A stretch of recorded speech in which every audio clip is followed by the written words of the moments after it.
Hello， 大家好，我是宇哥。今天呢，我们来讲来自月球的种族。如果我们能够站在地球之外，俯视地球系统和人类的历史呢，就会产生一个疑问：人类与整个地球的系统为什么会如此的不协调呢？神、灵魂和人这三个概念组成了人类早期的人文活动的核心。可人类的灵魂究竟来自于哪里呢？也许人类呢，并不属于地球，而是与来自另一个宇宙环境的灵魂有关。让我们进入今天的故事来自宇宙深处的灵魂。以下的故事非常玄幻，大家理性观看。从远古开始呢，人类便以月亮为天进行了祭拜。世界上各民族的创世神话呢，都一致认为自己是由天上的神所创造的，是地球上唯一有灵魂的智慧生物。但也许呢，人类只是用来安放灵魂的载体呢。灵魂有可能只是神从宇宙深处带来的俘虏也说不定，而被放逐在了地球之上。人类本身有可能就是外星人，因为人类对遥远星空的欲望是非常强烈的，急切的想知道宇宙深处的秘密。然而如果问呢，人类为什么执着的仰望天空，恐怕很难有人能够说出一个真正的理由。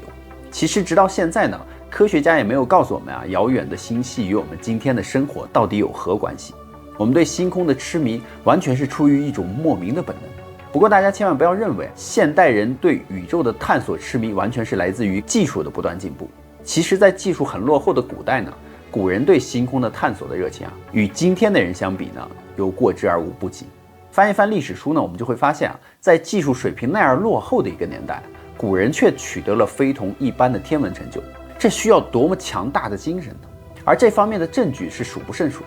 我们举几个例子南美洲的玛雅人的文明毁灭于西班牙人，因为能够读懂玛雅文字的僧侣呢，当时都被西班牙人杀害了。所以对于玛雅的文化呢，我们今天呢依然是一知半解。而在人们可以理解的范围内呢，玛雅人的天文历法使人们印象深刻。而玛雅人的历法极其复杂，大约有3种历法同时被使用，即是长纪年历、浊金历和太阳历。由于我们不知道前2种历法的真实用途，所以不好评论嘛。而玛雅人对于天文的重视也反映在遗留下来的建筑上。在现代发现的玛雅遗址中呢，每一座古建筑呢几乎都与天文学有关联。比如说奇琴伊察金字塔四周有4座阶梯，而每座阶梯呢有91阶。那4座阶梯的总和加上最上面的一阶呢，总共是365阶，刚刚好就是1年的天数。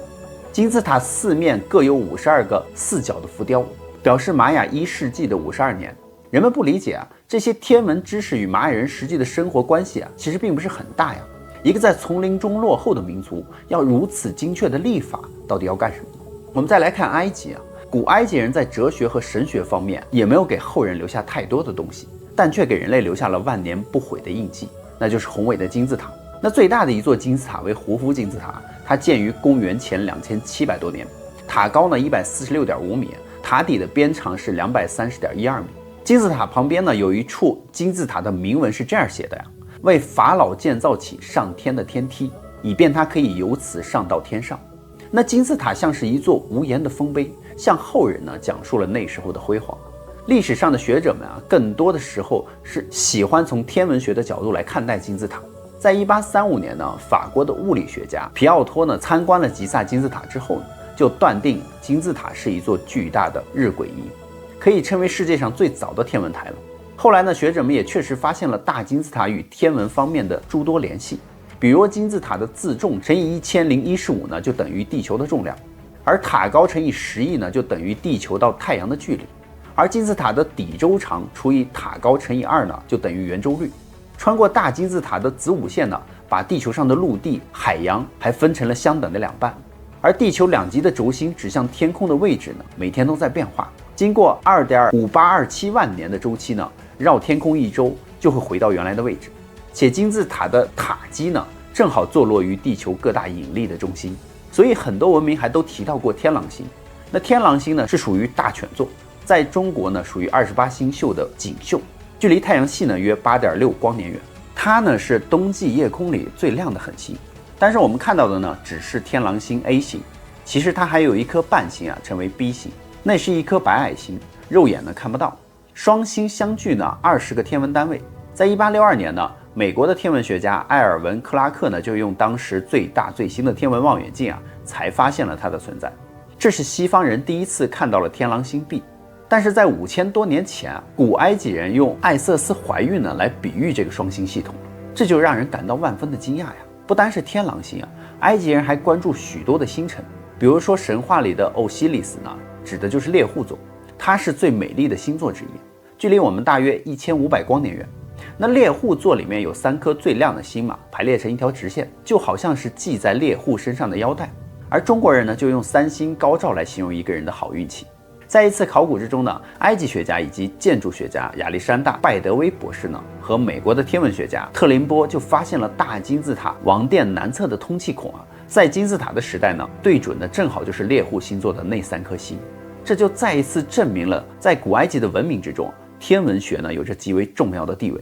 在中国春秋战国时期呢，留下了一部伟大的天文学著作，名叫《干石心经》，书中记录了800多颗的恒星并列出了一张恒星表。而所记录的恒星当然也包括了以上的12星座嘛。在中国人的脑海中呢，遥远的星星并不遥远，它们总是与地上的人群呢息息相关。许多上古的民族呢，都将某颗星星呢作为自己的族星。那么人类为什么要如此的关注浩瀚的星空呢？恩格斯在《自然辩证法》中就指出首先是天文学，游牧民族和农业民族为了定季节呢，就已经绝对的需要它了。这个说法大而化之，似是而非嘛。那大家都知道，决定季节变化的是地球围绕太阳公转的轨道的位置这就产生了春夏秋冬4个季节嘛。如果考虑到大气环流与潮汐的变化呢，那么影响人类生产生活的就只有太阳、地球和月亮这个小系统嘛，与遥远的恒星其实并没有什么直接的关系那人类为什么要舍近求远呢？比如说古埃及人有一种历法是以天狼星的周期为基点设立的，而天狼星距离太阳系呢有8.6光年之远一个运行周期是3000年，这就需要一个人类不间断的观察3000年才能设立一种历法。而这种历法对于我们又有什么用呢？有人就说，为了确定尼罗河洪水的到来吗？每当天狼星日出前不久在东方的地平线上开始出现呢，即是所谓的斜日升。那再过2个月呢，尼罗河呢就会洪水泛滥了。其实尼罗河的汛期呢根本就不用天狼星来标记，用太阳和月亮的运行轨道同样也可以推算嘛。因此一定有某种更深层次的原因，促使人类这几千年来都痴痴地仰望着星空。那最客观、最合理的解释，就是因为人类在地球上一直找不到归属感、认同感，所以才会持续地仰望星空嘛。自从人类出现以来呢，虽然在地球重力的限制下，我们只能够在地表的表面像其他动物一样活着，无可奈何的生生死死。然而在人类内心的世界里呢，总是不愿意接受这样的现实，总是不愿意承认呢自己就是一个纯粹的地球生物。自从人类诞生以来呢，关于我们来自何方一直都在争论。那几万年来呢，人类一直将自己出现的原因呢归结为地球之外的力量，于是就有了神造人的神话了。而造人的神呢，无一例外呢都来自于地球以外的宇宙。还有一些观点就认为呢，我们本身就是神，只是来错了地方，干错了事情所以才留在了地球上。例如佛教就认为呢，一群来自于光阴天的生灵飞临了地球，虽然他们有很高的智慧、很纯正的灵魂，可是自制力太差了。地球上当时盛产的美味极其吸引着他们，于是他们越吃越多，留恋不却，结果灵魂就被污染了，身子就越来越重，就再也飞不起来了，只好留在了地球上，继续吃着那些污染灵魂的食物，而越来越傻，直到今天。人类从来没有打算将自己出生的权利交给地球，人类从来就不认同自己仅仅是地球的一个生物。人类不但不交出生的权利，甚至连死去的灵魂也不愿意交还给地球。因为地球上有许多的民族并不认为人死后的灵魂就一定要回归地下，相反呢，人死后的灵魂要飞腾而去，俗称归天。虽然关于死后的灵魂的去处没有定论，但是总不会在黑暗的地下。在1978年呢，一座战国早期的墓葬于湖北随州就被发现了。墓主是一个小诸侯国，他是曾国的一位名叫乙的国君，这就是著名的曾侯乙墓了。在墓葬中有许多的青铜器著名的青铜编钟就是发现于此。除此之外呢，在其中的一件编号为 E66 的漆箱的盖上会有一幅彩色的天文图，画面的中央是篆书的斗字，显然是表示星空枢纽的北斗。那四周按顺序就书写着28星宿的名称，与文献所见的28星宿之名基本是相同的。28星宿的东侧则会有一条龙，西侧会有一虎，这与传统的天文学中的东方苍龙七宿、西方白虎七宿正好对立。为什么要将28星宿天文图随葬呢？这明显就是对死后灵魂的一个安排嘛。也就是说呢，人们甚至不愿意将死去的灵魂交还给地球，因为人类从来就没有将地球作为自己最后的归宿嘛。人类这个地球上最奇异的物种也是唯一一个没有同类的物种。就目前所知呢，地球的生物的进化有2套模式，一套呢是正向进化模式，即是绝大多数的生物采用改变自我来适应环境；另一套呢是人类独有的，即是改变环境来适应自我。人类的进化道路恰恰与其他的动物没有丝毫的相同之处，这又是为什么呢？从生物学的意义上来讲呢，人类这个物种是孤独的，因为我们不但在宇宙中找不到同类，即使在地球上呢也找不到同类。比如说现今介、门、纲、目、科、属、种的这个生物分类法呢，人类应该属于灵长目中的人科，但再往下呢就没法再分了呀，只能说人类是人科、人属、人种。反正只有孤零零的人类嘛，没有同类呢，这个事实本身就是在证明着人类与地球自然系统呢没有血缘关系，人类不明不白而来，又无可奈何的存在，是个地地道道的异种。如果现代的科学无法解释人类的起源与人类特异的行为呢，那么人类出现在这个地球的事实的背后呢，就有可能隐藏着一个巨大的秘密。几乎世界所有的民族的史前创世纪的神话篇章中都在解释人类起源时呢，都说是神创造了人类。那基督教说是上帝创造了人类，那中国的神话说是女娲和黄帝创造了人类。那么就有一个纯技术的问题就是人是可以被创造的吗？但是现在我们已经有了克隆技术和人类的基因组计划了。如果以是否可以制造人类来衡量传说里的神呢，那么人类马上就要成神了。然而不要忘记人类的文明史加起来也不过6000多年，而在广大的宇宙之中，比我们历史长久的生命是否存在呢？按道理它们是存在的，比如现在天空中一闪而过的 UFO 的影子，这些东西的制造者就可以穿行于浩瀚的宇宙星空，表现出目前我们尚无法企及的技术。那么制造我们人类这样的技术，对于他们而言呢，就像是玩具一样。制造人类的技术只是拥有足够的文明程度，那是不困难的。那么这些所谓的神为什么要造人呢？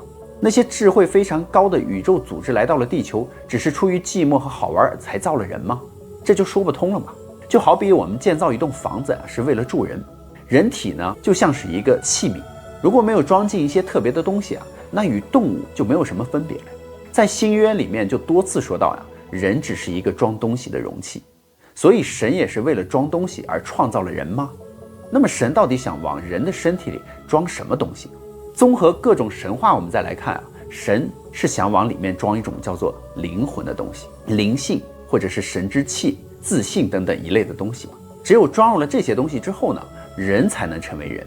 于是我们就可以得到这样一个大胆的推论和想象，在遥远的宇宙的深处有某个特殊的宇宙环境里面，其实是当时生存着2种智慧水平相似的种族。我们将其中一个种族称为神族，而另一个种族呢称为灵族。这是2种别样的生命体智慧都极高，知觉能力极强，完全可以凭借着知觉力改变我们宇宙的任何物质。它们的形体呢可能完全与我们想象的不一样，是由另外一种我们看不见的物质组成。然而它们也受到宇宙的限制，只能生存于自己的宇宙环境之中。一旦出了它们特定的那个宇宙呢，各种宇宙的射线、气体、病毒、细菌呢都会危及它们的生命。因此它们必须穿戴着各种假体，比如说机械体或者是生物体，并驾驶着各种有形的机械体呢，才能够穿行于不同的宇宙之中。那渐渐的呢，其中的灵魂族或许是因为不思进取开始堕落，又或许是受限于环境而开始衰败，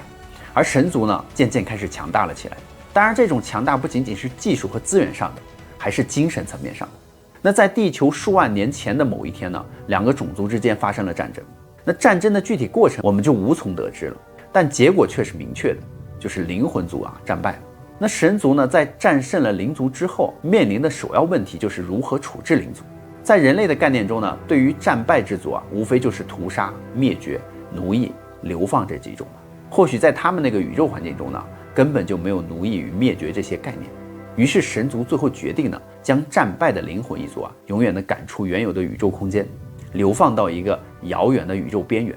那考虑到灵魂族原本具有强大的能力，所以选择流放宇宙呢，有2个前提条件：一是在新的宇宙环境下，灵魂族这种生物不能够直接的生存，必须要借助假体才能够生存下去；二是在这个宇宙中灵魂赖以生存的宇宙精气十分的稀薄，被流放的这个灵魂族不能够直接充足的获得宇宙精气，而必须借助假体进行补充。那这样一来呢，灵族呢将长期处于衰弱的状态，永久无法摆脱禁锢。